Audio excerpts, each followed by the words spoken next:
Hi there. Do you have a character in mind for your fiction story, but you're not sure whether you have actual clarity on that character or how to bring them across on the page, how to make sure that your story doesn't go off the rails, that sort of thing? You just want a better handle on it? I'm Lisa with Fiction Author Business Academy.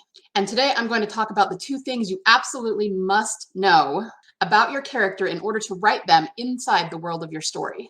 I'm going to tell you how to figure these things out and also give you a tip on how to implement them in every single chapter of the story you write. So stay tuned. Okay, so let's dive in. The first thing that you need to know is that what we're going to talk about today are called objects of desires, or they are abbreviated OOD.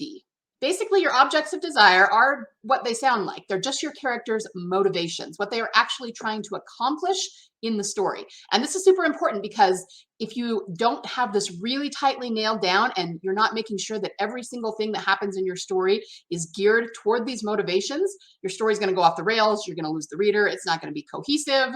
It's going to be a big mess. And obviously, we don't want that. The first object of desire that you need to nail down for your character is called the physical, external, or short-term OOD.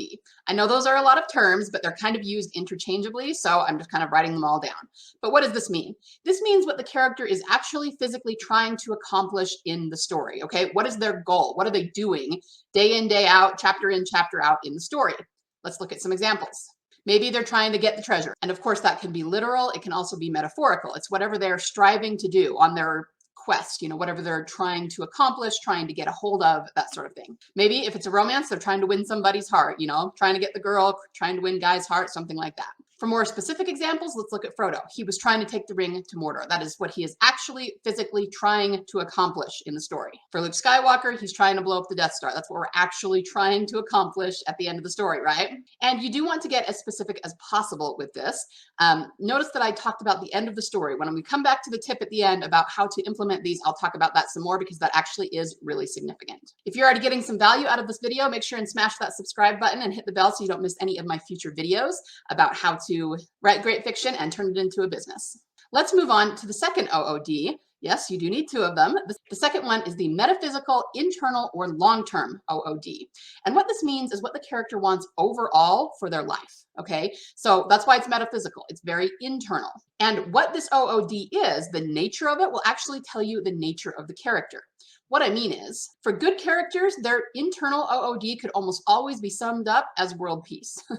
Okay, they just want to be a good person, live a good life, raise their family, do their thing. Of course, you want to be a little more specific about it than that, which I'll go over in just a minute.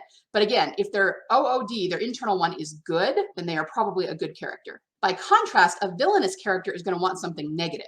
They're going to want murder, if we're talking about a murder mystery. They're going to want power. They're going to want dictatorship. They're going to want money, domination, something like that, okay? And whatever their OOD is, if it's negative, it's usually a pretty good sign that this is a villainous character. Yeah, but isn't this common sense? I mean, I know who my hero and my villain are. I'm sure you do, but you would be amazed how many people do not nail down these OODs just for the sake of getting them absolutely firm and cemented in their mind.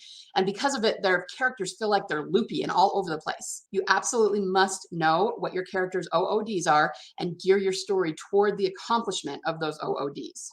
Now, just like with the external OOD, we also need to be specific with the internal. So Frodo is actually a really good example. Of course, he wanted peace for Middle-earth. Of course, he wanted to defeat Sauron. But what he says many times throughout the story is that he wants peace for the Shire, for his little people that are there, so that they can keep on being the little busybodies that they are in peace and not have to deal with this war and this dark stuff, right?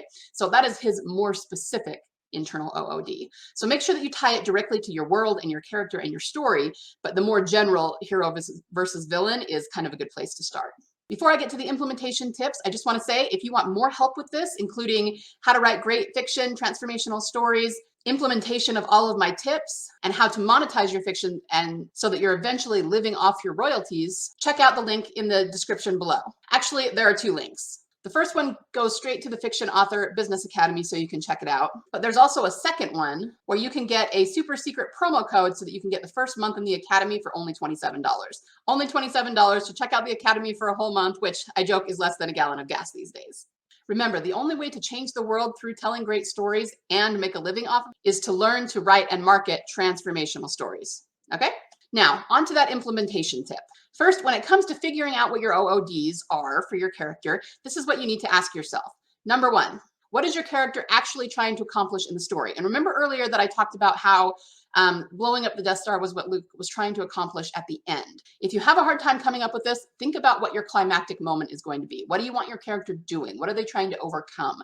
That will tell you what your OOD should be, and you should know it from the beginning so that everything in your story is geared toward your character moving to that point. The next thing you're going to ask is why, and this helps with the internal OOD. Why did Frodo want to take the ring to Mordor?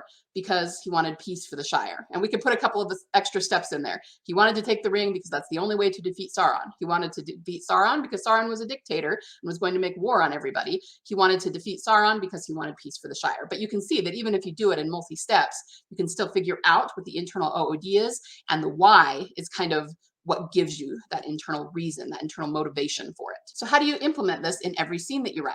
Before you sit down to write or stand or dictate or whatever you do, ask yourself if the stuff that's happening in this scene is in line with your character's OODs. Now, if it's not, there's two ways that you could go about it.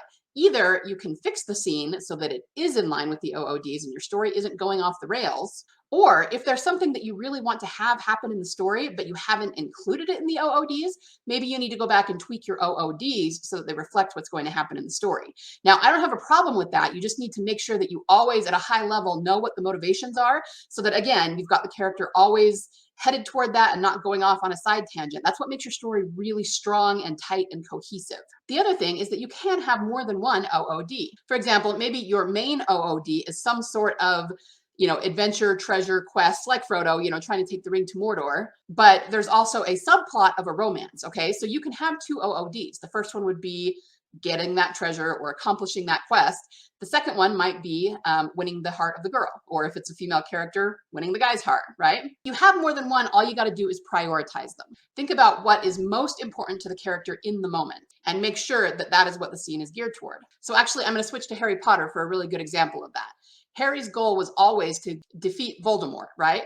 But there were times when he really wanted to pursue Ginny in a romantic way. But there are also times, especially near the end of the series, that he talks about how he's got to focus on this first. There will be time for romance later, but he's not going to get to do that anyway unless he takes out Voldemort, because Voldemort will keep that from happening, okay? So he has to prioritize what's going on at any given moment. On the other hand, you might be writing a different kind of story. Maybe they start out really with their eye on that treasure, but then along the way, they meet somebody, fall in love, and decide that that is the priority, and so things change. That's fine too. You can write whatever kind of story you want, whatever kind of story you're trying to tell.